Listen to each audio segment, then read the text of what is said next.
Para po sa tawag ng pagsamba, ay makikita po mula sa Habakkuk 2 verse 20. Ang Panginoon ay nasa kanyang banal na templo.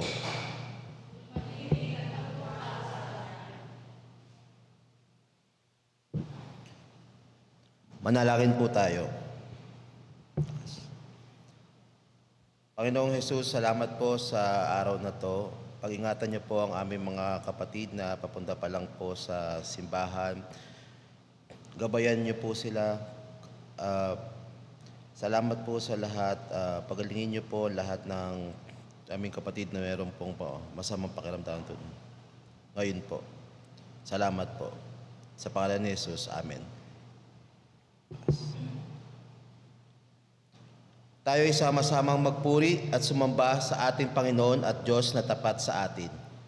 Kaya tayo umawit mula sa himno bilang 2, 3, 4, Hari Sambahin.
Para po sa dalangin pastoral, inaanyayaan po sa dakong unahan ang mayroong mga prayer requests upang ipanalangin ng ating Pastor Reynaldo Domingo.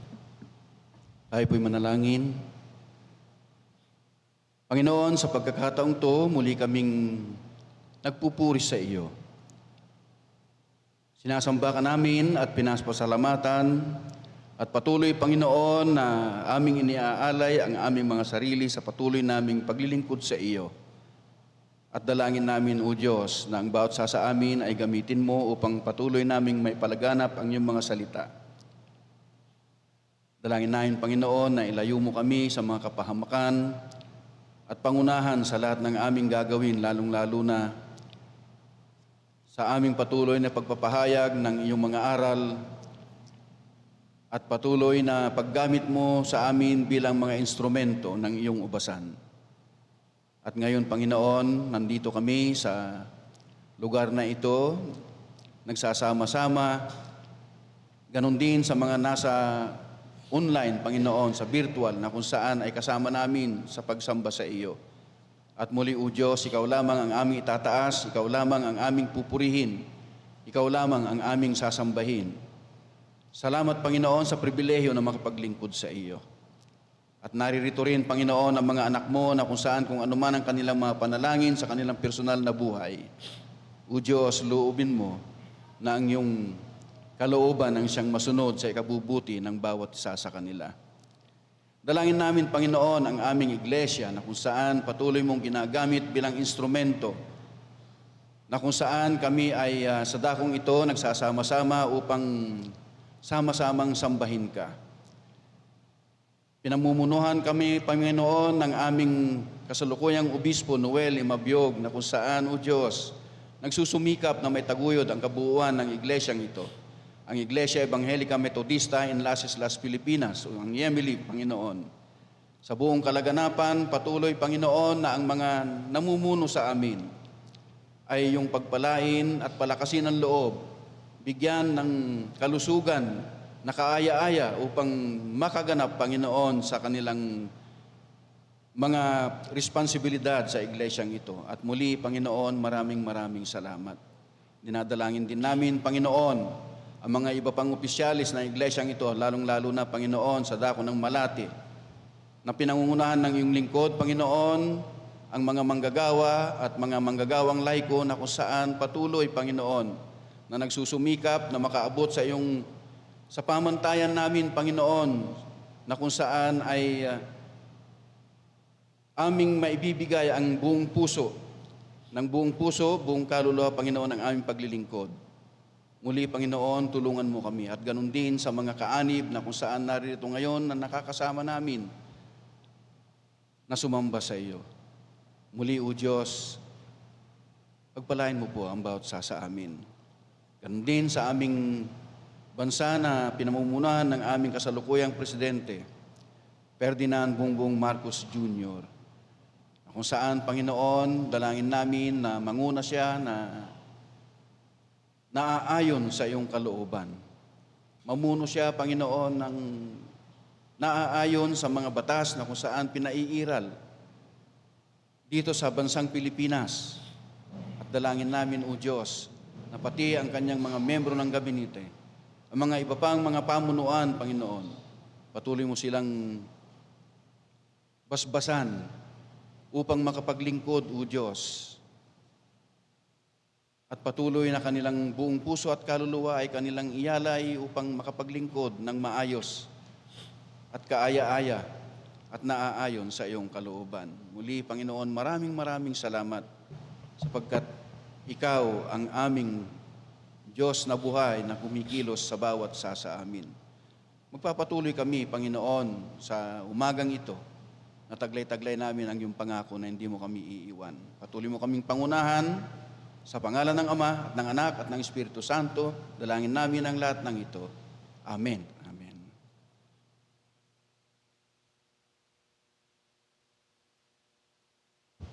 Para po sa pagbasa ng banal na kasulatan, ang talatang batayan sa umagang ito ay ihahatid sa atin ng ating tagapagsalita.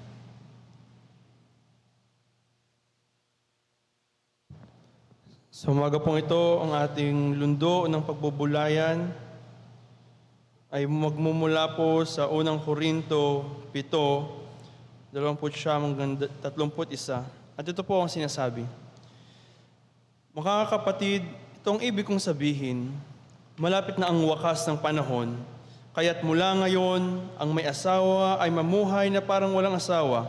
Ang mga nagnanais, ang mga nananangis na parang di nananangis. Ang mga nagagalak na parang di nagagalak. Ang mga bumibili na parang walang ari-arian. At ang mga gumagamit ng mga bagay ng sanlibutan na para bang hindi nangangailangang gamitin ang mga ito. Sapagkat ang lahat ng bagay sa daigdig na ito ay hindi na magtatagal. Pagpalain po ang Panginoon sa pagkabasa ng kanyang salita.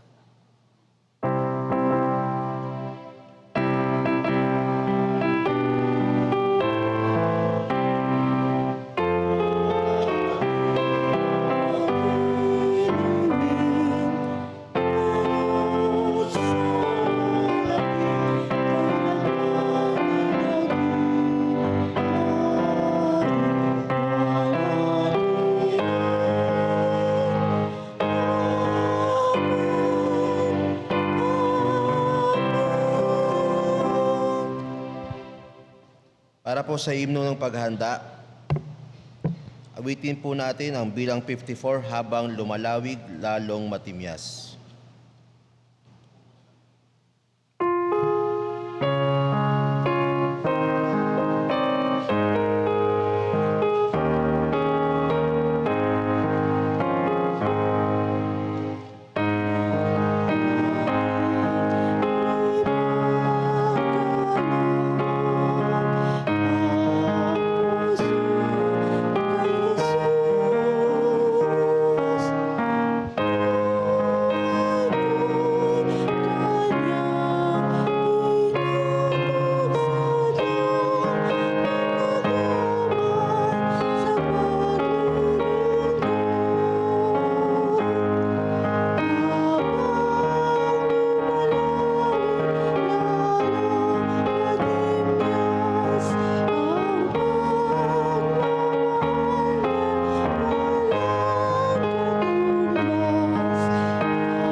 Para po sa mensahe ng buhay at katotohanan, ito po idadali ng ating PBP Jared Mark Caballes.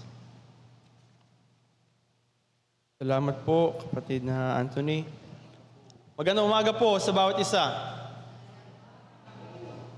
Tayo po ba ay nalulugod na muli tayo nandito sa tahanan ng ating Panginoon? Amen. Sa umaga pong ito, ang ating pagbubulay ay may kasamang maraming mga passages mula sa Biblia. At ito rin po ay kasama ng ating pag-aalaala sa Bible Month o celebration ng Bible Month ngayong January. At para po sa kaalaman ng lahat, every January of the year ay nai-assign na po ng ating government na ito ay in celebration ng Bible Month. Kaya po, we can say, and as you can see, kumikilos ang Panginoon sa ating bansa dahil ang mga ganitong mga pag-aalaala o pagdiriwang ay naipagkakaloob sa bawat isa sa atin ng mga mananampalataya.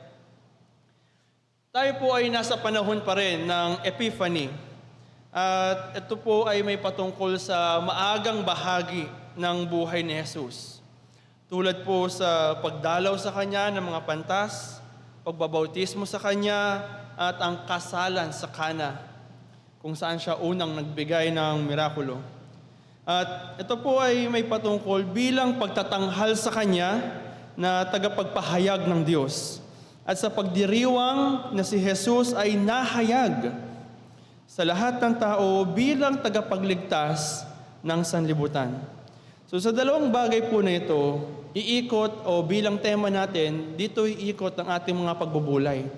Na siya ang tagapagpahayag ng Diyos at siya ang tagapagligtas ng sanlibutan. At kaya po ang panahong ito ay merong tema ng pagkakasundo at pagbabago. Kaya po sa ating pagbubulay ngayong umaga, meron po tayong pamagat na ang kabutihan ng biyaya ng Panginoon. Meron na po ba dito sa atin na sa kanyang mga pagrerelasyon, kahit ano, maging sa partner, sa magulang, sa kapatid, sa kaibigan, na siya ay nagsasabi, kahit anong gawin ng tao na ito, magiging patient ako. Hihintayin ko siya dumating o magbago. Gagawin ko na makatulong sa kanya sa kahit anong paraan o aspeto. At susubukan ko na hindi siya layuan o siya ay piliin na katagpuin. Meron po ba tayo mga ganon? At siguro, minsan sa buhay natin, at sa kabilang banda, sumusuko na rin tayo. Hindi ko na matiis yung ugali mo, hindi na kita mahintay, aalis na ako. Yung oras umaandar na. Pasensya ka na, hindi ko kaya magbigay ng hinihingi mo.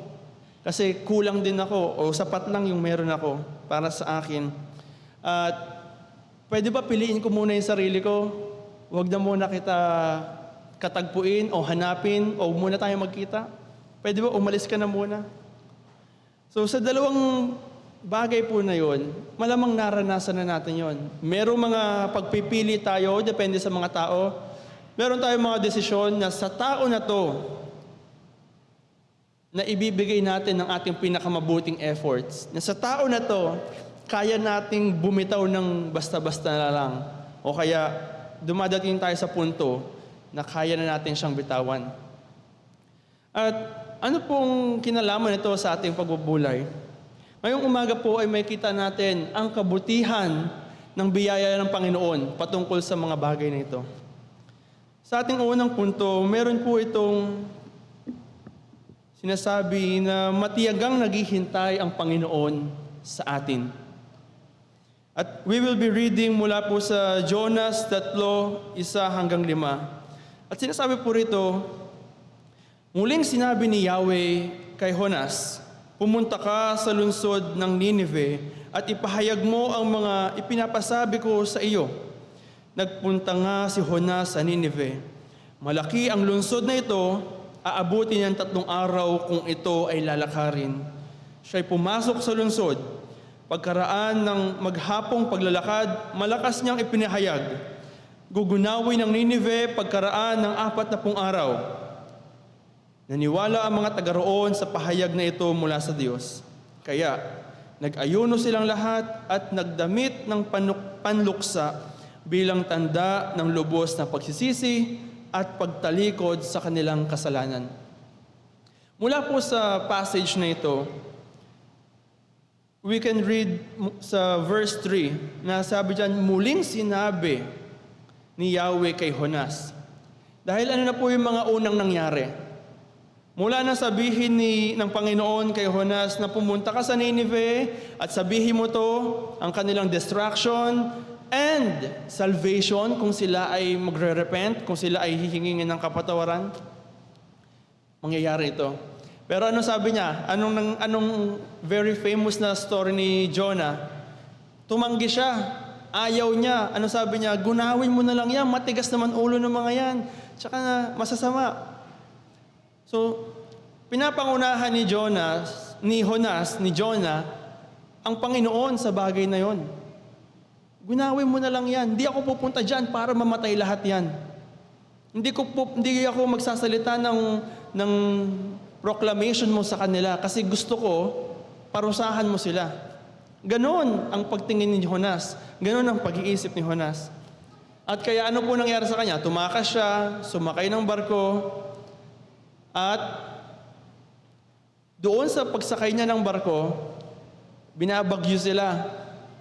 At nang malaman ng mga kasama niya sa barko na kaya sila binabagyo ay dahil sa kanya, itinapon siya. At saka siya nilulun ng isang malaking isda. At doon nakatagpo niya ang Panginoon. Kaya sinabi rito, sa verse 3, muling sinabi ni Yahweh kay Jonas, and little did he know. Pakinggan niyo to. For the first time, di ba tumakas na si Jonas, si Jonas, and then sumunod siya ulit eventually. For the first time na banggitin niya sa Nineveh ang pinapasabi sa kanya ng Panginoon. Ano nangyari? Very straightforward, sinabi dyan, pagkatapos ng banggitin, in verse 5, sabi na, niwala ang mga taga roon sa pahayag na ito mula sa Diyos. Kaya nag-ayuno silang lahat at nagdamit ng panluksa bilang tanda ng lubos na pagsisisi at pagtalikod sa kanilang mga kasalanan. Hindi pa nagsisimula o hindi pa sinisimulan ni Jonas yung pinapagawa sa kanya ng Diyos, nakatanggi na siya. Nung ginawa na niya yung pinagawa sa kanya, wala naman palang problema. Tumalikod sila agad sa kasalanan nila, humingi sila ng kapatawaran sa Panginoon para ipakita sa kanya ang kanilang pagluluksa o ang kanilang pagsisisi. So ano ang matututunan natin mula sa bagay na ito?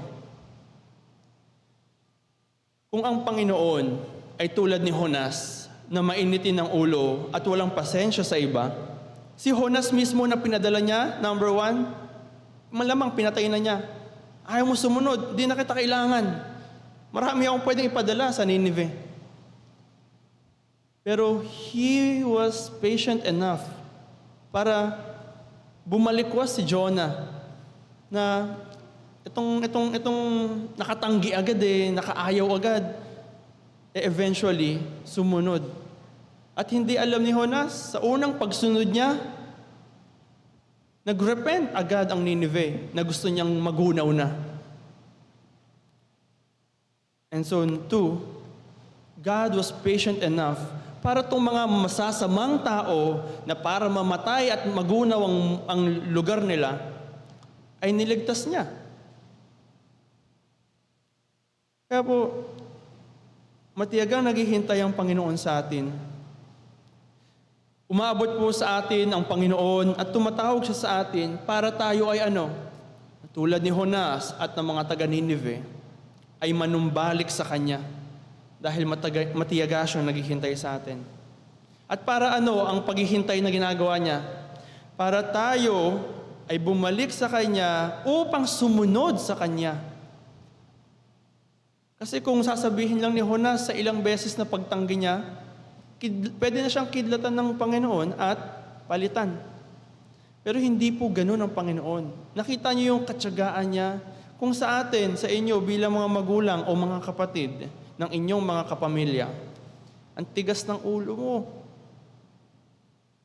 Kaya natin silang pabayaan o saktan o gantihan. Pero tulad ng example ng Panginoon kay Jonas at sa mga taga-Ninive, tanggapin din natin o gayahin din natin ang parehong itsura ng ugali na ito. Let us all be patient enough sa paghihintay sa mga tao na to na sila rin ay manumbalik sa Panginoon. Huwag natin sila iwanan, huwag natin silang pabayaan. O, alam niyo kung saan tayo nililigtas ng Panginoon? Sa frustration. So let me tell you this. Paano tayo na i-spare ng Panginoon sa frustration? Sa kabila ng katigasan ng ulo ng mga tao. Sinabi ng Panginoon sa New Testament na wala ng ibang hain na maibibigay sa tao para siya ay maligtas, kundi ang Panginoong Hesukristo. So ginawa na ni God through Jesus ang ultimate prize for us, just for us to be saved. Okay? Ginawa na niya. Binigay na niya His only begotten Son. So wala na siyang hindi kayang gawin, at the same time, wala na siyang ibang kayang gawin. Kasi nandun na lahat ng meron siya, ang Panginoong Jesus. Kaya kung hindi natin tatanggapin ang Panginoong Jesus, and for our lives to be changed, para maging karapat-dapat sa buhay niya, wala na magagawa ang Diyos para sa iyo, para sa atin. And in the same way, okay, hindi naman tayo magsasakripisyo ng anak natin para sabihin, ginawa ko na lahat para sa iyo, wala na akong magagawa. By principle, nililigtas tayo ng Panginoon mula sa frustration para sabihin, na ayoko na, pagod na ako sa iyo, sinabi ko na lahat, tapos bumalik ka sa mali mo, o kaya sa ibang mga pagkakataon, meron ba dito sa YA at saka sa mga kabataan, meron ba kayong kaibigan na nag-confide sa inyo na ayoko na sa ex ko, gano'n, tapos malaman-laman mo, makalawang, biglang sila na ulit. Akala ko ba ayaw mo sa ex mo? Tapos, ayoko na, huwag ka na mag-confide sa akin. Bumabalik ka naman sa ex mo na ayaw mo. Hindi ko maintindihan. Bakit sasabihin mo, iiyak ka, tapos biglang bukas kayo ulit. So nililigtas tayo ng Panginoon sa frustration. Paano? Sa pamamagitan ng example na binigay niya, na kung hindi mo matatanggap yung turo, yung mabuting katuruan, yung tamang pagsunod, wala na akong magagawa. Pero, nag-give up na ba ang Panginoon sa atin? Sige, hindi ko na kayo patatawarin kasi hindi nyo tinanggap si Jesus na anak ko. Hindi. Anytime can be the right time, but it can always be too late. Pag natapos na ang buhay mo nang hindi ka nakapanumbalik sa Panginoon, sayang.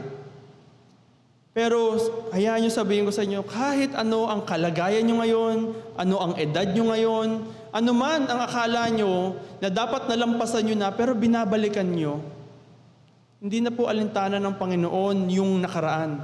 Kahit yung 1 minute ago, wala siyang pakialam dyan. Ang mahalaga sa Kanya ay yung ngayon at yung pagpapatuloy nyo habang buhay, hanggang katapusan at sa Kanyang muling pagbabalik. So tulad po ng Panginoon na naging matiyagang naghihintay sa atin, sa kwento ni Jonah, sa kwento ng buhay ng Ninive, ganoon din po ang maging gawin natin. Matutunan natin bumalik sa Panginoon dahil siya ay naghihintay. Para tayo ay sumunod sa Kanya at tulad ni Jonah, okay, makikita niyo yung cycle dito. Tayong lahat, okay, ang example ng Ninive bilang mga hentil, hindi mga Hudyo, pero isang nation na pinapaligtas ng Panginoon kay Jonas, tayo rin yun. Na tulad nila.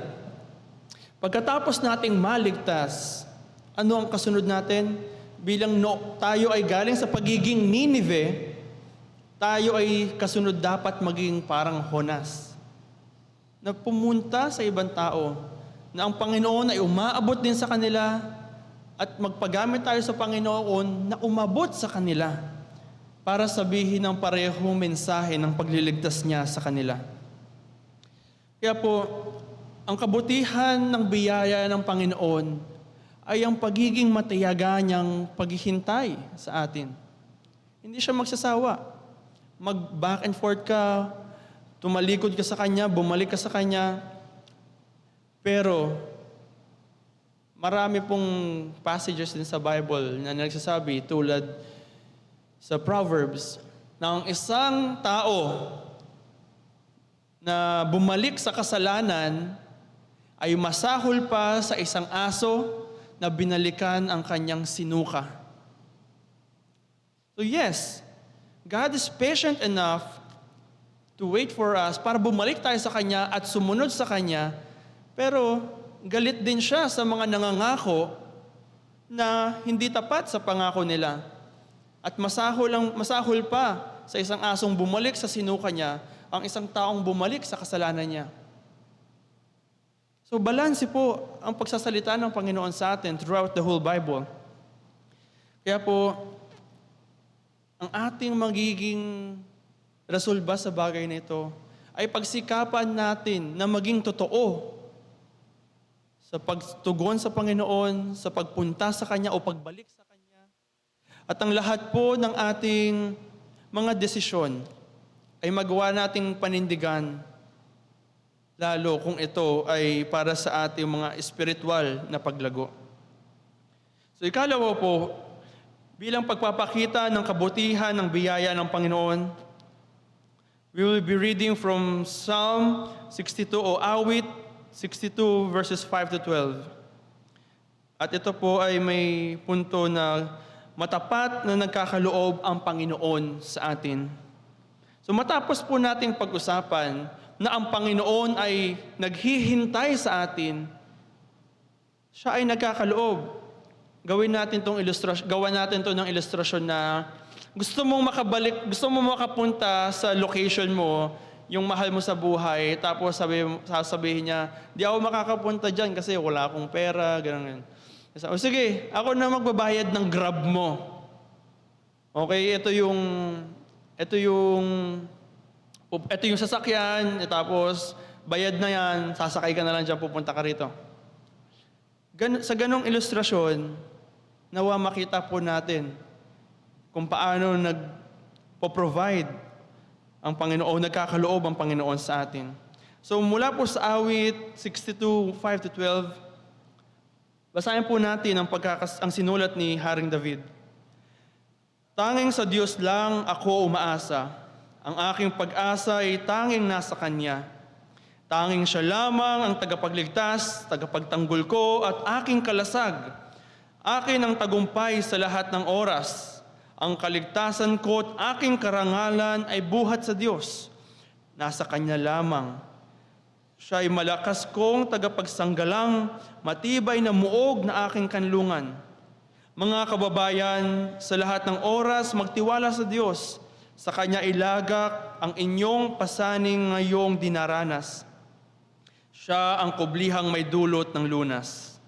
Ang taong nilalang ay katulad lamang ng ating hiningang madaling mapatid. Pagsamahin mo mat dalhin sa timbangan, katumbas na mabigat ay hininga lamang. Huwag kang magtiwala sa gawang marahas, ni sa panghaharang umasang uunlad. Kahit umunlad pa ang iyong kabuhayan, ang lahat ng ito'y di dapat asahan. Hindi na miminsang aking napakinggan na taglay ng Diyos ang kapangyarihan at hindi magbabago kanyang pagmamahal ayon sa ginawa ng sinumang tao.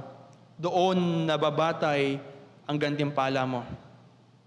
So mula po sa mga talataang ito, sinulat ito ni Haring David kasi sa panahon na siya ay papalitan na ni Absalom ng kanyang anak. O isipin nyo, kayo si Haring David. Buhay pa kayo. Gusto na kayong palitan ng anak nyo. At hindi lang kayo balak palitan. Una, dapat patayin niya kayo. O papatayin niya kasi una si Haring David para mapalitan niya. Tignan niyo kung gaano katindi yung danger sa buhay ni Haring David, lalo anak niya, na hindi naman niya ipag-uutos na patayin niyo yung anak ko, protektahan niyo ko mula sa anak ko at para mapatay siya. Hindi niya gagawin yon at hindi niya ginawa yon. Ano ginawa niya? Tumakas na lang siya. Nagtago siya, lumayo siya. Kaya, ang sabi ni Haring David, mula sa talatang 5 hanggang 7, ina-assure niya ang sarili niya ng ano? Ng katotohanan ng Diyos sa buhay niya. Na sa Diyos siya tangi umaasa, siya ang tagapagligtas, siya ang tagapagtanggol, siya ang shield, siya ang kalasag. Siya ang tagumpay. Siya ang kaligtasan ko, ang karangalan ko, siya ang tagapagsanggalang ko, matibay na muog na aking kanlungan. Meron po akong experience noong ako ay batang teacher pa. Sa ating music camp every year, o MEC, Music Enhancement Course Camp, ang mga teachers po ay kailangan mag-perform every Wednesday, every middle of the week, ay naka-assign yun sa Teacher's Night. At ako po ay, syempre, bilang violin teacher ay kailangan mag-perform. Pero hindi po kasi ako sanay mag-perform. Sanay ako magturo, pero hindi mag-perform. So pagdating po ng Wednesday, actually, pagdating ng MEC, kinakabahan na ako para sa Wednesday. Kasi tutugtog ako. At ang nangyayari po, 2 beses, magkasunod na taon yata ito o may pagitan. Pero 2 beses sa tanan ng aking pagtuturo sa MEC, pagkatugtog ko sa Teacher's Night, dahil hindi ako nasiyahan sa aking performance, umuwi ako ng bahay. So yung una po, dahil sa Cavite yung camp na yon, malapit sa Aniban ginawa, sa Aniban Yemilif ginanap yung music camp. Malapit lang, yun po yung assignment namin o destino namin noon ni Papa. Kaya dahil sa church naman ng Aniban ginawa yung camp, umuwi ako sa Casa Pastoral. Gusto ko ma-comfort, gusto kong tumakas doon sa nakakahiyang karanasan o pangyayari. When the following day, ay babalik din naman ako doon. Basta gusto ko lang tumakas, gusto ko lang umalis agad. At naulit, sa Aniban lang din yata yun. Basta may 2 beses na parehong pangyayari na hindi ako nasiyahan sa aking performance, kaya umalis ako ng camp. Bumalik ako kinabukasan na. Dahil nahihiya ako, hindi ako natutuwa sa nagawa ko. At yung pangatlong beses, sabi sa akin, huwag ka nang uuwi So, yung third time, sinigurado ko na masisiyahan ako. Nag-practice ako, nag-focus talaga ako na maging enjoyable sa akin yung experience na yon at hindi traumatic. So tulad nun, na doon sa masalimuot kong karanasan, ang thinking ko, bumalik o umuwi o umatras, lumayo doon sa lugar kung saan ako nasaktan at umuwi sa tahanan. Malamang meron din po tayo mga ganong karanasan na gusto ko nang umuwi. Kasi gusto natin ma-comfort. Gusto nating huminga, kumbaga. Diba? Gusto nating bumuelo ulit. At ang sinabi ni Haring David dito, ang Panginoon yon para sa kanya. In verses 5 to 7, sinabi niya, niremind niya yung sarili niya kung sino ang Diyos sa kanya. Dahil ang sinasabi ni Haring David ay totoo. Bakit? Bakit totoo? Alam niyo ba kung sino ang dapat pagtiwalaan o paniwalaan sa kahit anong field sa buhay na to? O sa madaling salita, sino ang gusto niyong paniwalaan? Yung teacher niyo, yung science teacher niyo na MAPE major, o yung MAPE teacher niyo na Filipino major? Wala, di ba? ang gusto niyong paniwalaan, yung teacher ninyo na expert doon sa subject matter. Di ba? And sino si Haring David? Na bukod tanging nakasaad sa Bible na a man after God's own heart. Si David ang expert sa puso ng Diyos. Gusto niyo ma-confirm gusto niyo ma-affirm sa inyong mga sarili kung sino ang Panginoon? Pakinggan niyo si Haring David. Basahin niyo ang mga sulat at salita ni Haring David. Kaya kapag sinabi ni Haring David na tanging sa Diyos siya umaasa, at pagdating sa verse 8, sabi niya, mga kababayan, sa lahat ng oras magtiwala sa Diyos. Sa Kanya ilagak ang inyong pasaning dinaranas. Siya ang kublihang may dulot ng lunas. Alam ni Haring David ang sinasabi niya. Kaya pagdating sa verse 11 and 12, alam ni Haring David na sinabi niya sa English, the power belongs to you, God, and with you is unfailing love. You reward everyone according to what they have done. Alam ni Haring David na binabalik ng Panginoon accordingly ang pabuya o reward o kapalit ng ating mga nagawa. At ano ang pinatutungkulan niya? Kung babalikan natin ang kanyang mga unang salita, ano ang binanggit niya? Ang pagtitiwala niya sa Panginoon. Ang pagkilala niya sa Panginoon. Kaya, ang nagtitiwala sa Panginoon ay tinutugon ng Panginoon. Kaya ang biyaya po ng Panginoon ay ganun-ganun na lamang ang kabutihan. Dahil mula sa mga salita ni Haring David, napapatunayan na matapat na nagkakaloob ang Panginoon sa atin. Kaya po, sinesecure ni God, okay? Binibigyan niya tayo ng security na kanyang mga tinatawag para bumalik sa Kanya, para mabuhay para sa Kanya, as He faithfully provides for us in times of need. Kaya po, kung ano man ang inyong mga pangangailangan sa panahon na to, narito ang Panginoon, naghihintay at handang magbigay. At sa ating ikatlong punto, hindi niya tayo tinatawag tulad sa, alam niyo yung sa Mulan? Kunyari, dahil susugurin na sila ng mga ng Hans, di ba, ng mga Mongol. So sinatawag nila, pumunta sila sa mga town. Tapos sasabihin, kunyari, kailangan nila ng warriors or soldiers coming, at least one soldier coming from each family. So ang pagtawag ay Caballes family. So bahala pa kayo sa pamilya nyo kung sinong tatawagin, ako sinong magre-represent. Pero hindi ganoon ang Panginoon. Ang pagtawag ng Panginoon, and we will be reading from Mark 1:14 to 20, bilang siya ay nananawagan sa atin. Sabi rito sa Marcos 1, verses 14 to 20, nang ibinilanggo si Juan Bautista po yan, nagpunta si Jesus sa Galilea at ipinangaral doon ng magandang balita mula sa Diyos. Sinabi niya, dumating na ang takdang panahon, malapit na maghari ang Diyos, kaya magsisi na kayo talikuran ng inyong mga kasalanan. Paniwalaan ninyo ang magandang balita.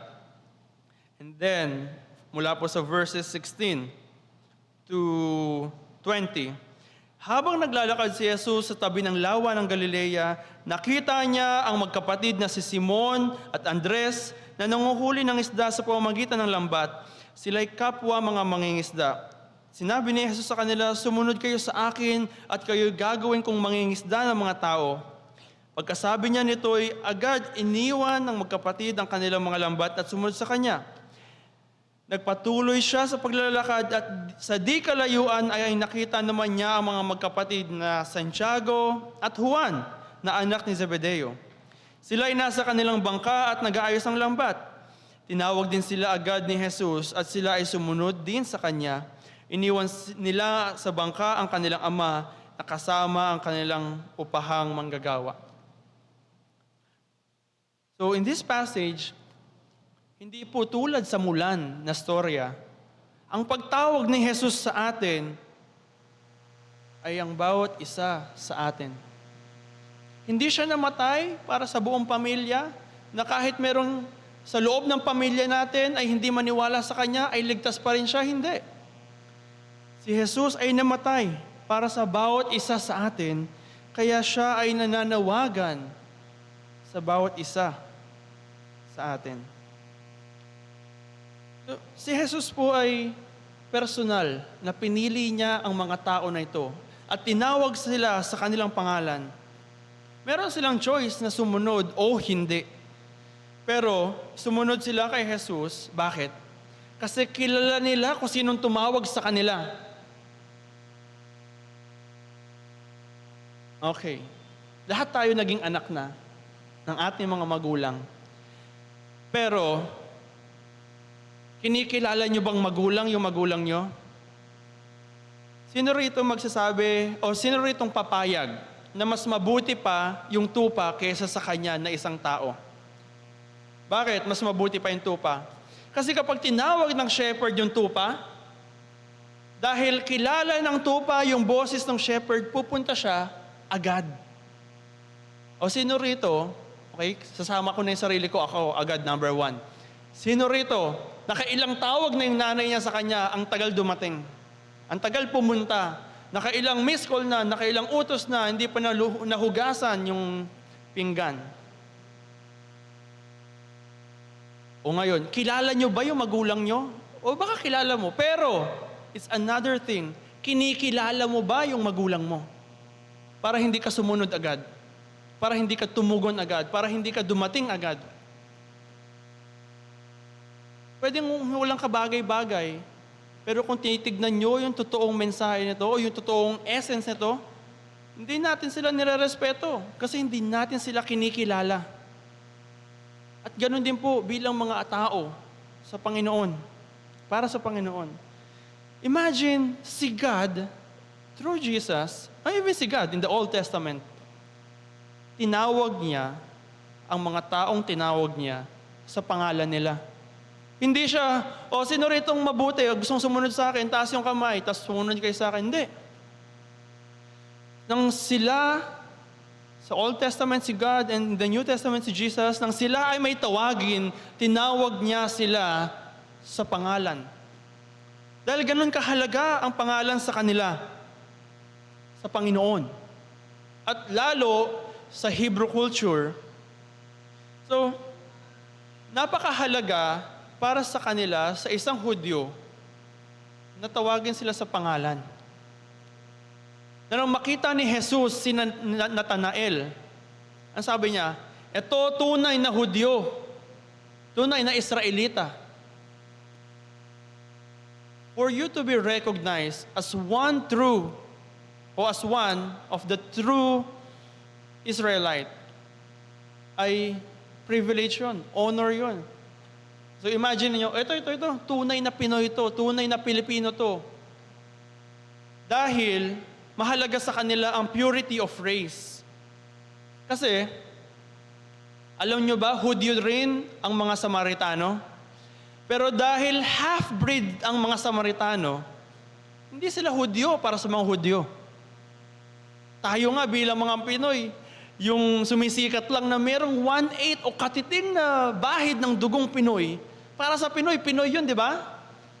O parang, Pinoy yan. Kahit ano, sino bang Pinoy sa pamilya niya? Yung great-grandparent. Di ba?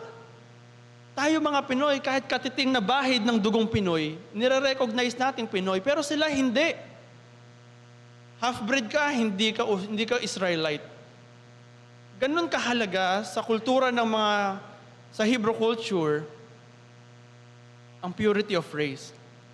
Kaya ganun na lamang kapag tinawag ng Panginoon ang tao sa kanyang pangalan, ito ay may kaakibat na honor, na privilege, karangalan ang dulot nito, o ang mensaheng kasama nito. And Jesus is calling us by name. Alam niyo kung bakit? O anong patunay? Alam nga ni God lahat ng pangalan ng stars bago pa tinuro sa atin sa science. Kinreate ni God lahat ng celestial bodies. ng heavenly bodies. And sabi sa Bible, He knows them by name. Wala namang buhay yung mga yan na kasing halaga ng buhay natin. Na ang anak ng only begotten Son of God, Jesus, ay namatay pa para sa ating kaligtasan. Ganon katindi yung pagmamahal ng Diyos sa atin para lahat ng meron siya, His only begotten Son, ay ibigay ang buhay para sa atin. And He is calling us by name. Na manumbalik sa Kanya, na sumunod sa Kanya, na sabihin siya sa iba.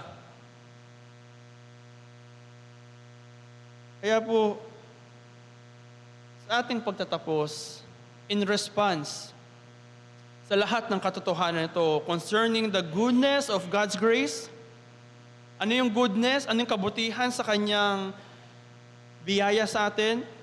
He patiently waits for us, faithfully provides for us, and individually asks for us. Nahanap niya tayo, nasan ka? Ikaw gusto ko, ikaw kailangan ko. Ito yung pangalan na binabanggit niya, at tayo yun.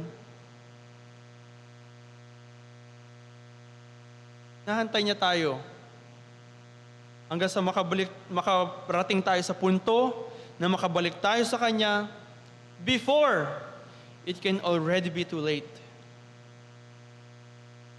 Yes, okay. Pwede na natin sabihin, napakarami ng signs and wonders na makikita sa mundo, na kitang-kita online, basang-basa, panood, na malapit na bumalik ang Panginoon. Oo. Pero, okay, marami na dyan, pero marami pa pong mangyayari. And in between ng lahat ng mga kaganapan at magaganap, alam mo ba kung gaano karami yung buhay mo pa? Aabot ka pa ba sa susunod na mga pangyayari? Baka hindi na. And we can never tell. Kaya po, Paul is calling out to us. Tungkulan tayo ni Paul na tungkol sa mga mas mahalagang bagay sa buhay. Kung paano natin dapat isapamuhay yung buhay na ito para sa Panginoon. Ang pagbibigay ng pananampalataya sa Panginoon sa pamamagitan ni Jesus at sa empowerment ng Holy Spirit. Kaya po mula sa 1 Corinthians, at dito po tayo magtatapos na passage, na sana po kayo ay nagno-notes dahil, di ba?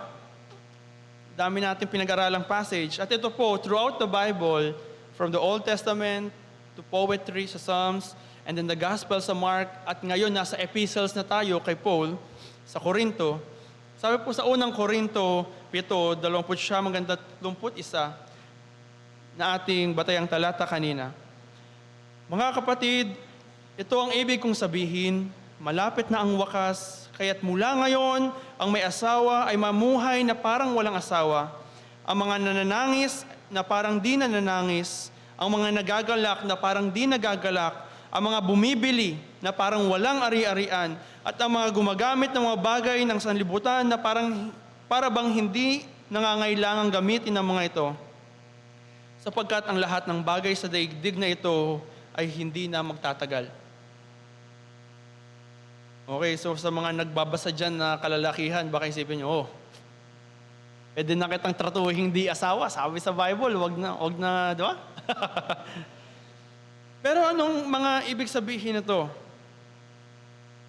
Nang sabihin ito ni Pablo, dahil mula rin sa kanyang karanasan, na mula ngayon, ang may asawa ay mamuhay na parang asawa, dahil ito ay tungkol sa being completely committed to God for His kingdom's cause. At kung babalikan ninyo, ano ang halaga ng asawa in the beginning of time? Kay Eva at Adan, nang sinabi ng Panginoon, para kay Adan, wala akong makitang katuwang. Kaya niya binigay si Eva. Para saan? Sa pagtugon, sa pagsunod, sa kalooban ng Panginoon. Kaya po, kung tutuusin, yung asawa dapat, okay, regardless of gender, yung asawa dapat ay katuwang in the same essence, in its original sense, ang katuwang mo sa pagtugon sa kalooban ng Panginoon. Yun ang pinatutungkulan ni Pablo.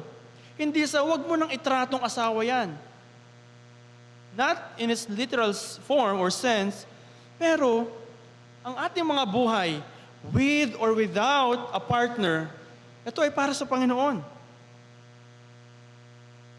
Dahil tayo, individually, ay the bride of Christ. Tayo ang kakatagpuin ni Jesus sa kanyang pagbabalik upang sa atin ay makipag-isa. And kaya sinabi rin niya kasunod, ang mga nananangis na parang di nananangis. Lahat tayo namatayan na, lahat tayo naiwan na, lahat tayo ay nalulungkot at malulungkot. Pero sinabi niya to kasi we are to be fully hopeful in God that He will all raise us back to life to be with Him eternally. Lahat tayo ay bubuhayin ulit ng Panginoon para maging karapat-dapat sa presensya niya. Ano lang nangyari? Ano lang pagkakaiba? Nauna lang sila.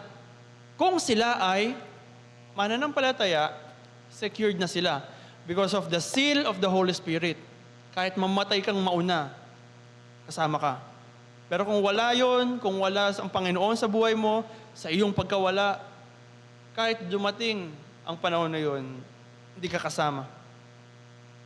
At kaya rin sabi niya, ang mga nagagalak na parang di nagagalak. Ibig sabihin ba, malungkot na lang tayo? No. It is about being one to those who are in grave need of a Savior. Lahat tayo kailangan ng doktor sa ating mga sakit sa buhay. Lahat tayo kailangan ng tagapagligtas sa ating mga kapahamakan sa buhay. As in, lahat tayo. Lahat tayo. Tayo po, kung meron tayong simpatya sa iba, na inilalagay natin ng ating mga sarili sa karanasan nila, anong gagawin natin? Papayag ba tayo na manatiling nalulugmok sa buhay na ito, lalo spiritually? Hindi. Gagawin natin na magagawa natin para sila rin ay makapanumbalik sa Panginoon. At saan niya ba tayo dinadala? Sa ating original intended glory, sa presensya niya. May mga bakante pa sa upuan natin. May mga kasama kayo sa pamilya na hindi nyo kasama ngayon. Sila rin, namatay din ng Panginoon para sa kanila. At sila rin ay para maligtas kasama natin. So kailangan magkaroon po tayo ng desisyon na umabot sa kanila dahil ang Panginoong Jesus ay umaabot sa atin. Kaya po sinabi rin dyan, ang mga bumili na parang walang ari-arian dahil tayo ay to be perfectly aware na lahat ng meron tayo ay galing sa Panginoon at ang mga ito ay para ipaglingkod sa iba na sila rin ay makaabot sa kalagayan na sa Kanya sila magtitiwala. At hindi sa ating mga ari-arian o kayamanan. Ang mga ipinagkatiwala ay ipinagkatiwala sa ang mga ari-arian natin ay ipinagkatiwala sa atin para sa kabutihan ng bawat isa. At hindi para sa atin ang kinin. Ang mga nakakahigit o ang mga may marami na hawak-hawak ay dahil, alam nyo kung bakit kayo maraming hawak na possession o kayamanan? Kasi you were found faithful and trustworthy. Diba? Kasi biblically, sabi ng Panginoon, ang mapagkakatiwalaan sa maliit ay mapagkakatiwalaan sa malaki. Kaya kung meron po kayong kakayahan na nakahihigit sa iba, ay dahil kayo ay katanggap-tanggap sa paningin ng Panginoon. Pero ano ang kaakibat niyan? Ano ang kasunod niyan? Yan ding mga bagay na yan na ipinagkakatiwala sa atin. Ang parehong mga bagay na dapat ipaglingkod natin sa Kanya, sa kapurihan niya, at sa Kanyang kaharian. And lastly, ang mga gumagamit ng mga bagay ng sanlibutan na para bang hindi nangangailangang gamitin ang mga ito. Ano po ang sinasabi niya rito? We are to be entirely separated from any bondage sa kahit ano sa mundo na to o in-offer ng mundo, na kahit si Jesus, inofera ni Satan in Matthew 4. Sabi ni Satan kay Jesus, lumuhod ka sa akin, nakita mo yung kaharian na yan, bibigay ko sa iyo. Kita niyo kung gaano ka kapal ng mukha ni Satan para tuksuhin the Son of God, Jesus, di ba? Para oferan ng napakagagandang mga bagay. Meron ba tayo karanasan na inoferan tayo sa trabaho na ganito, tapos napakaganda ng kapalit, kaya lang, o napakaganda ng compensation, kaya lang ang kapalit, wala ka na sa church. Mako-compromise yung Christianity mo, yung faith mo, pero maganda yung magiging compensation mo. Meron ba tayo mga ganong karanasan?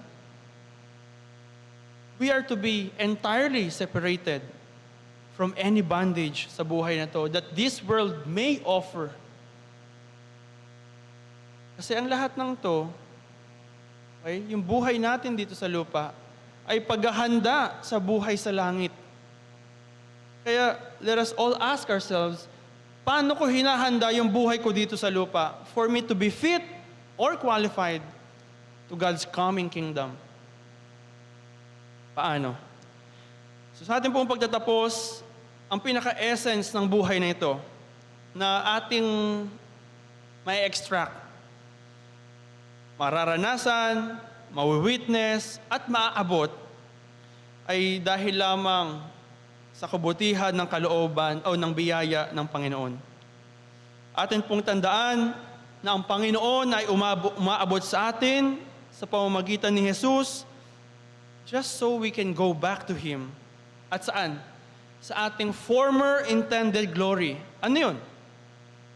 Being in His presence. At ang maging nasa Kanyang presensya ay nangangahulugan na mawala ang nakaraan. Dating ikaw ay mawawala na at yung buhay na ito sa lupa ay para mawala pa.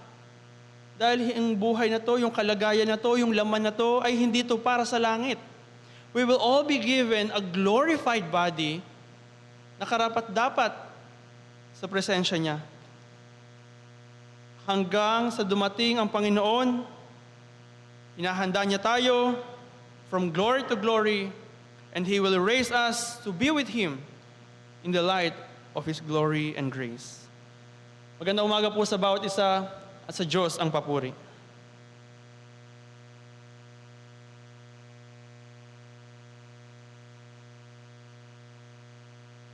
Salamat. Check. Salamat po, PPP Jared.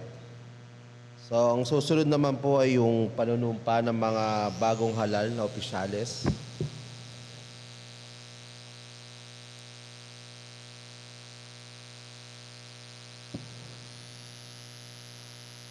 Tinatawagan natin ang mga naihalal upang maging tagapanguna o mamuno sa kanilang mga departamento. Tinatawagan po sila.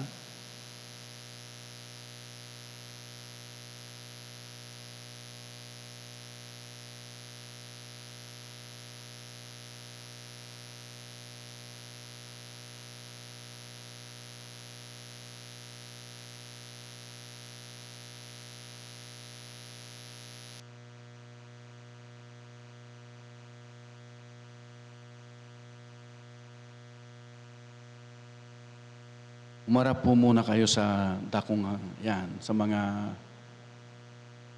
kaanib.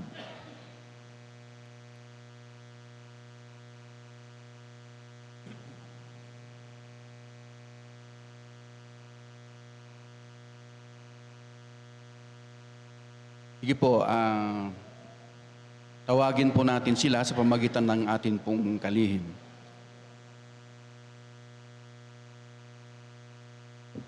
Narito po ang mga naihalal sa ating lupong pamunuan sa taong 2024 mula po sa ating mga manggagawa na tinalaga ng ating obispo, ang Reverendo Reynaldo Domingo, ang ating diakonesa, ang diakonesa Lydia Rodriguez, ang ating youth pastor, ang PPP Jared Mark Caballes. Ang ating mga predikador, Predikador Ronnie Rodriguez, Predikador Daniel Lagman, Predikador Daniel Victoria Jr., Predikador Eduardo Untalan, PPP Jared Caballes, Predikador Romy Kitane, Predikador Dali Salvino at Predikador Ronnie Cruz. Ang mga pangulo po ng mga lupon, ang ating ingat yaman, ang kapatid na Shena Rua Caballes, ang taga-suri, ang kapatid na Gia Exconde, Pangulo ng Pananalapi at Pagkakatiwalang Kristiyano, kapatid na Charm Pajarito, Kaliman at Pahayagan ang inyo pong lingkod, lupon sa miyembro ang kapatid na Anthony Pajarito, lupon sa pangkabuhayan at tanging proyekto, kapatid na Teresita Untalan, lupon sa pagawain at ari-arian, kapatid na Dennis Lagman, lupon sa ugnayan ng manggagawa at kaanib, ang Predikador Daniel Lagman, lupon sa edukasyong Kristiyana, ang kapatid na Dorcas Lagman, lupon sa misyon, evangelisasyon at lingkod lipunan, kapatid Elson Rodriguez, lupon sa programa, ang kapatid na Doreen Kelsey Lagman, lupon sa pagsamba, musika at kultura, ang Ministro Sharon Rose Caballes, at mga pangulo po ng mga kapisanan sa MSU, ang kapatid na Doreen Kelsey Lagman, young adult, ang kapatid na Anthony Pajarito, kababaihan, kapatid Nimpa Ferrer, at kalalakihan, Predikador Ronnie Rodriguez. Sa KFC daw po, hindi sila papahuli. Meron daw po silang inalal, ang kapatid na Daniel Grace Lagman. Okay. Lupon sa halalan, ang kapatid na Arlene Andalis, kapatid Sara Beth Escorpizo, ang kapatid na Laila Aboy, at ang kapatid na Danica Faith Lagman. Para po sa Malati Emily Church, ito po ang ating lupong pamunuan para sa taong 2024. Akin po tinatawag ang ating pastor para po sa pagtatalaga ng bagong pamunuan. Maraming salamat po sa ating kalihim. Simula po na ako'y dumating dito ay naging kalihim na ho siya.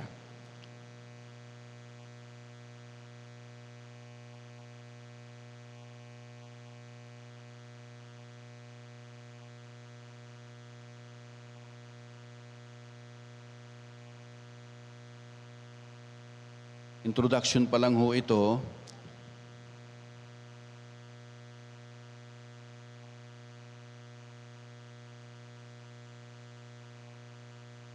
Ayan.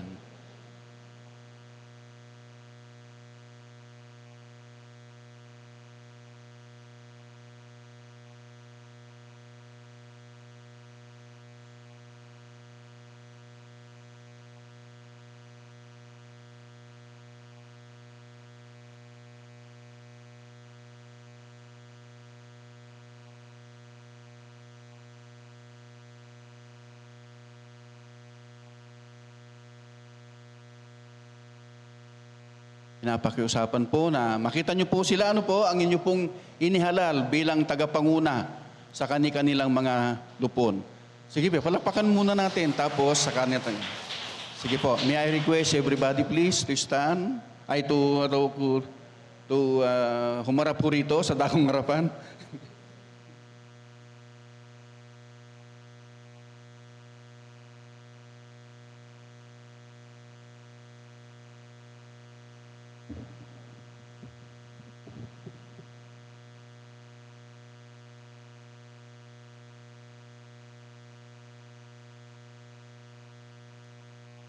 Bago po kayo may talaga at gumanap sa inyong mga tungkulin, narito po ang pahayag ng ating Panginoon sa bawat isa.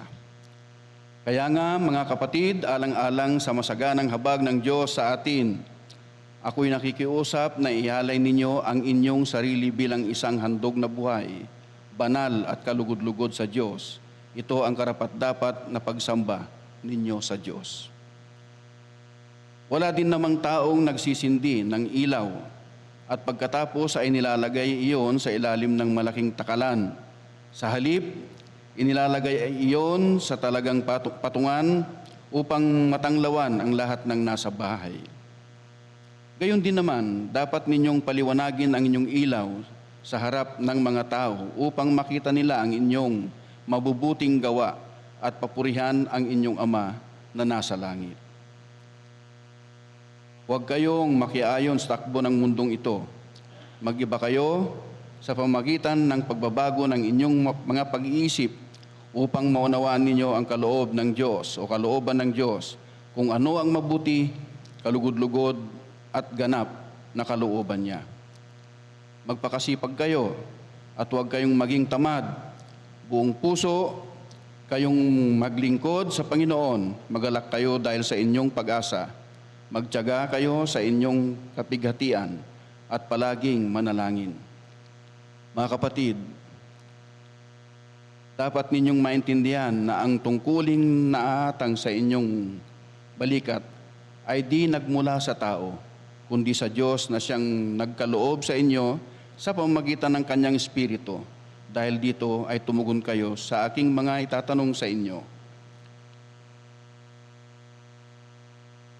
Naranasan ba ninyo sa inyong puso na ang Diyos ang tumawag sa inyo upang manungkulan sa tungkuling hawak ninyo ngayon?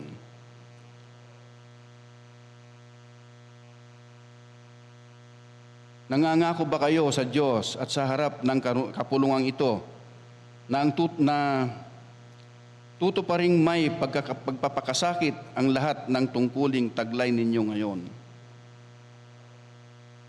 Nangangako ba kayo na tutuparin at ipatupad sa iba ang mga panuntunan o palatuntunan at ang disiplina ng ating iglesia? Ipinangangako din ba ninyo na igalang ang mga punong nakatataas sa susunod at susunod sa kanilang mga atas tungkol sa ikagagaling ng iglesia? Naniniwala ba kayo na kung inyong tuparin ang inyong mga tungkulin ay tinupad ninyo ang kalooban ng Diyos? Kung gayon ay taas ninyo ang inyong mga kanang kamay at sabihin ninyong kasunod ko ang mga sumusunod. Akong si nanahalal sa posisyong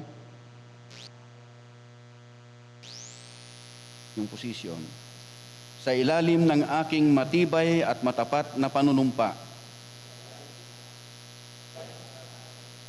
sa harap ng Diyos, ay nangangako na buong karangalang tutupad sa lahat ng tungkulin iniatang sa akin ng Panginoon. Gagalang ko at tutuparin ang saligang batas, ang mga palatuntunan at gayon din ang disiplina ng iglesia.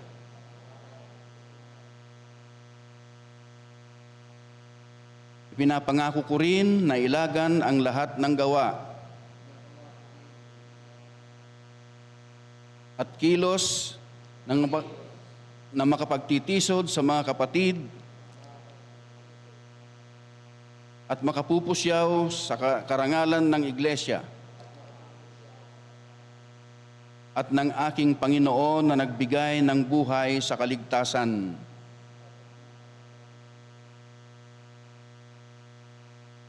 Ng buong sanlibutan. Tulungan nawa ako ng Diyos. Ang inyo pong mga binigkas ay inyo pong lalagdaan at magiging file ng ating iglesia. Tayo po'y manalangin.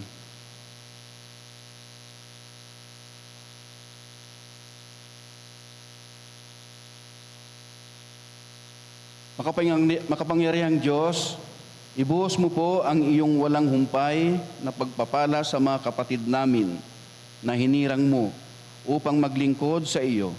Tulungan mo sila upang magampanan nila ng buong puso ang mga naiyatang na tungkulin sa kanilang mga balikat. Hayaan mong palagi nilang maalala ang iyong halimbawa ng paglilingkod. Kung paanong ikaw ay nagpakumbaba, nagpaubaya, nagmahal, at naging masunurin hanggang kamatayan. Gabayan mo po sila sa kanilang mga gagawin at gantihan mo ang kagandahang loob ang kanilang katapatan upang sa pamagitan nila ang iyong dakilang kalooban ay maisakatuparan sa pangalan ng aming Panginoong Hesus. Amen.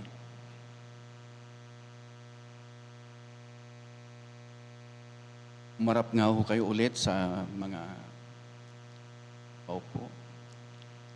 Narito po ang mga bagong set ng pamunuan ng Malate, Iglesia ng Malate ng Yemilip, o ng sa dakong Iglesia ng Yemilip, sa dako ng Malate ng taong 2024. Palakpakan po natin sila.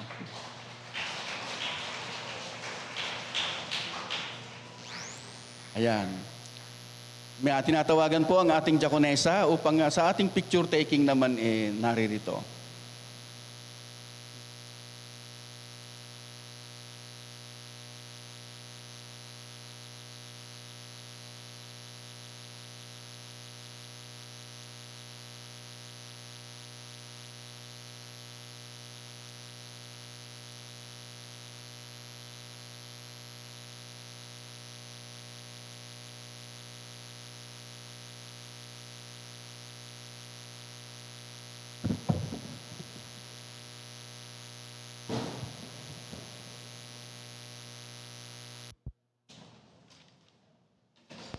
Congratulations po sa inyo.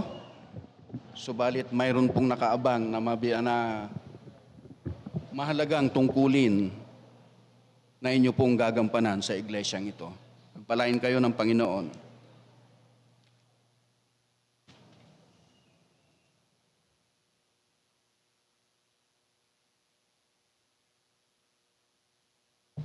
Congratulations po sa mga bagong nahalal po.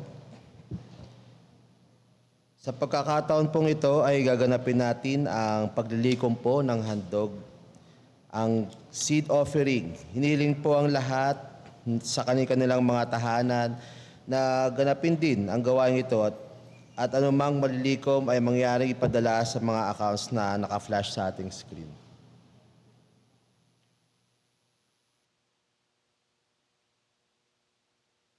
Mula po sa araw na ito, tayo po ay palagian ng magkakaroon ng pag-aaral patungkol sa pagbibigay. At wag po kayo mag-alala, hindi ito isang oras. Kaya po, hayaan nyo na ang ating paunang offering thought for this year ay magmula po sa 2 Corinthians. Andiyan po ba? Yan. 9:6-11. At narito po ang sinasabi, remember this, whoever sows sparingly will also reap sparingly, and whoever sows generously will also reap generously. Each of you should give what you have decided in your heart to give, not reluctantly or under compulsion, for God loves a cheerful giver, and God is able to bless you abundantly, so that in all things, at all times, having all that you need, you will abound in every good work, as it is written, they have freely scattered their gifts to the poor, their righteousness endures forever. Now he who supplies seed to the sower and bread for food will also supply and increase your store of seed, and will enlarge the harvest of your righteousness. You will be enriched in every way, so that you can be generous on every occasion. And through us, your generosity will result in thanksgiving. Ang mga salita po na ito sa mga talataan na ating nabasa ay patungkol sa pagtulong ng mga nasa Corinto sa Macedonia. Yes, sinulatan sila ni Pablo para tumulong sa Macedonia. But then again, ang Macedonia is what? Their brethren, still a church na kanilang para tulungan. para bigyan. At sinabi ng Panginoong Jesus, bago pa dumating ang panahon ni Pablo, na whatever you do or whatever you did to the least of these brothers of mine, you did to me. So kung tayo ay tumulong, kung tayo ay nagbibigay para sa ating samahan, kapatiran, kapatid, tayo ay nagbibigay sa Panginoon. At tinuturuan tayo ng Panginoon for us to know, tinuturuan tayo ng Panginoon how we can abound even more in this life.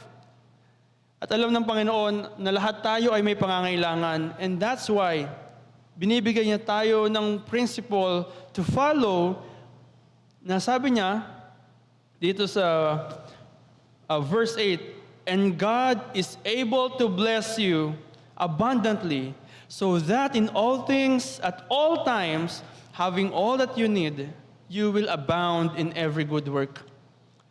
So, this seed na atin pong ipaplant, na ating ibibigay, as sinasabi po rito, ang nagtatanim ay aani, and God is teaching us so much more than investment sa buhay na to. Dahil anong tinuturo niya? Ano ang pinatutungkulan nito? For us to abound in every good work. Hindi tayo nagbibigay sa Panginoon o sa church in the name of God para manumbat. O ito, binigay ko to, meron akong say. Hindi tayo stockholder sa church. No. We are to give for us to abound in every good work. Kasi the more that we give, the more that we will what? Have care and concern. Diba? Na mas ibibigay pa natin lahat ng kaya nating ibigay. Kasi tulad ng Panginoong Jesus, na only begotten Son of God ay binigay niya. That's why God said, na dahil na ibigay ko na si Jesus, ang lahat ng meron ako, wala na akong hindi kayang ibigay sa inyo. At kaya po, we are being taught today, starting from today, na pagdating sa verse 10, now He who supplies seed to the sower and bread for food will also supply and increase your storehouse of seed. Sino po rito gusto magkaroon ng increase sa kanyang storehouse of supplies of his seed? O sa madaling salita, pinagkukunan ng kanyang kabuhayan. We are being taught, yan, amen, Tito Ronnie.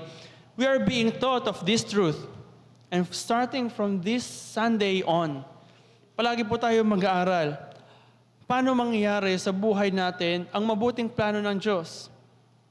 So, we are being taught of this truth na God supplies to the sower, sa naghahasik, sa nagbibigay, and bread for food will also supply and increase your storehouse of seed, and will enlarge the harvest of your righteousness.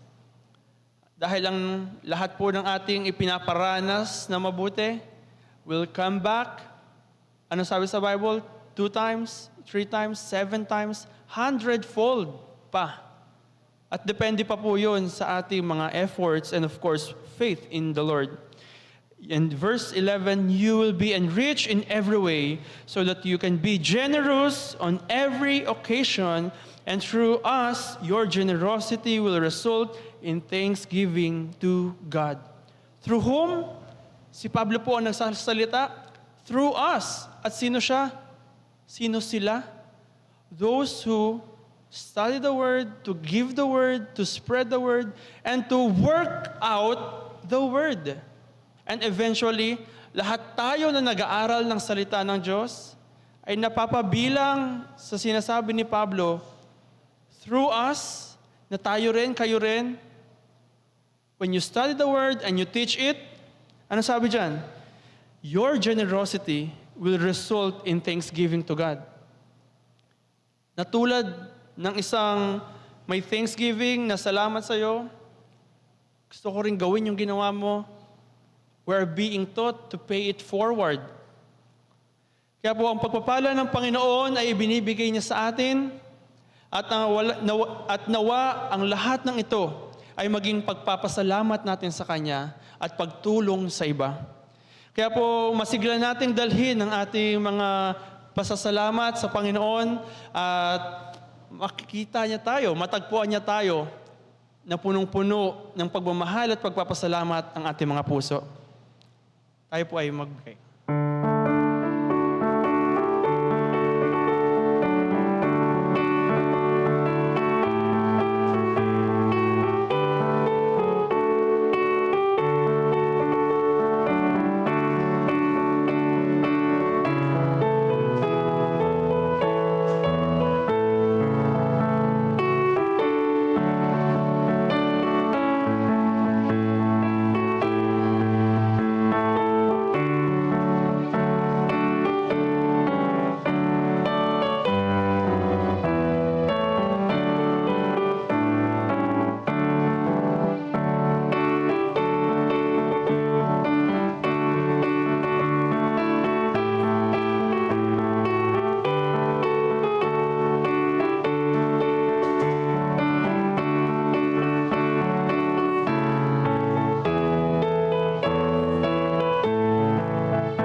Para po sa basbas at panalangin ng pasasalamat, inaanyahan po sa takong harapan ng mga kapatid na sumapit sa kanilang kaarawan, anibersaryo ng kasal at tanging pasasalamat.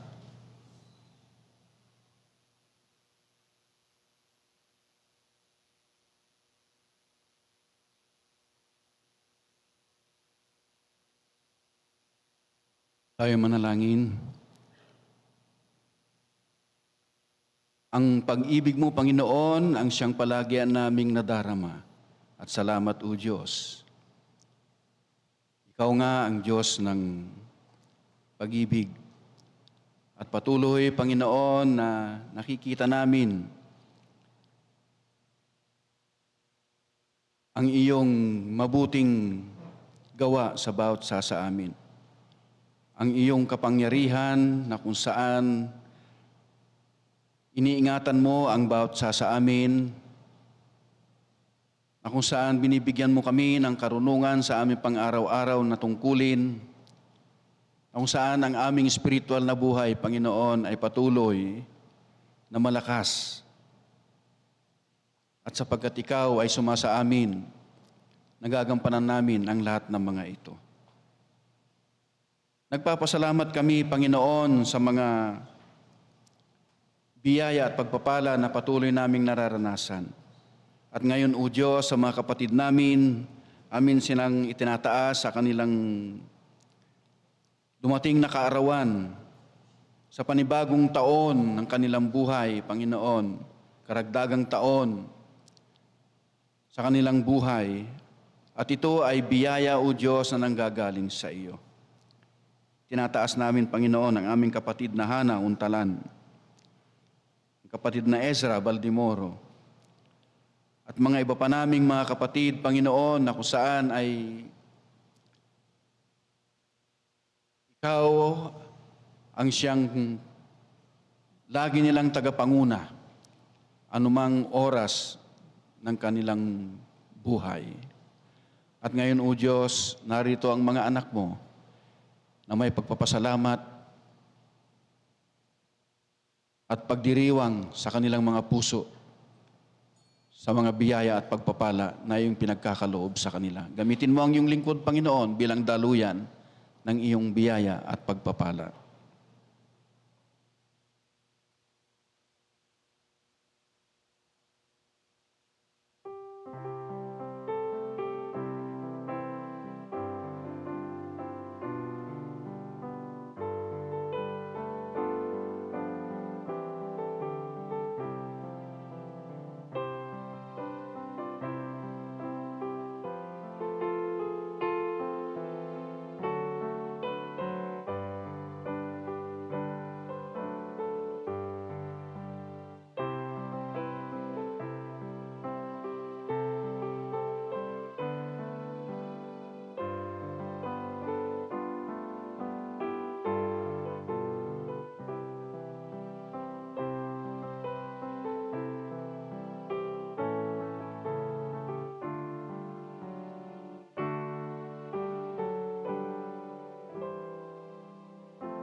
Mga kapatid, tumayo kayo. Nataglay-taglay ninyo ang pag-ibig ng Diyos sa inyong mga puso't isipan. Palayan kayo ng Panginoon.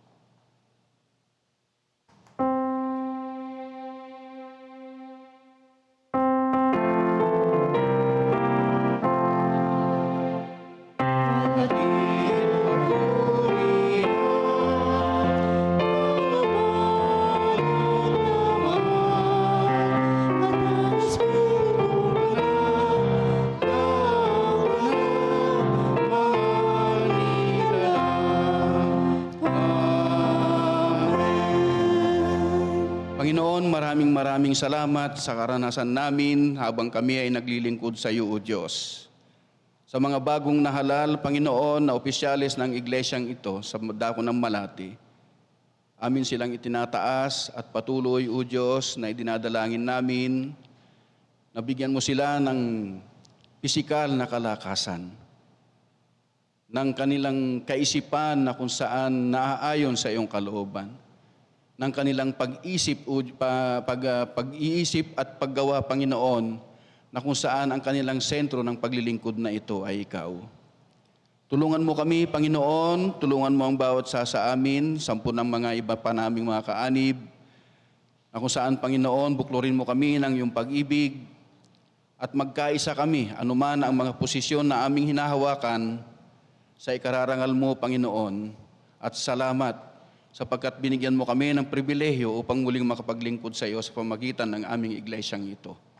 Loobin mo, Panginoon, na ang bawat sa amin ay makaganap ng naayon sa iyong kalooban at sa pagtawag sa amin bilang mga tagapaganap, Panginoon, ng mga tungkuling ito ay maging matagumpay sapagkat naririyan ka.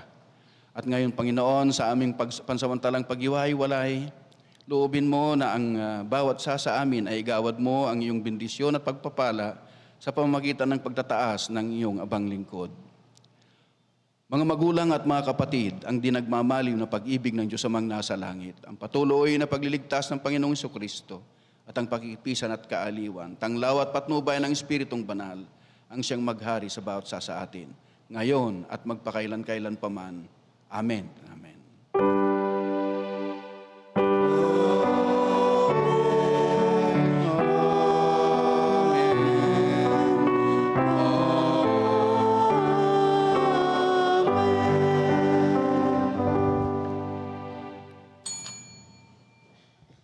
Sa Diyos ang papuri, salamat po sa inyong lahat na nakibahagi sa ating pananambahan ngayong linggong ito.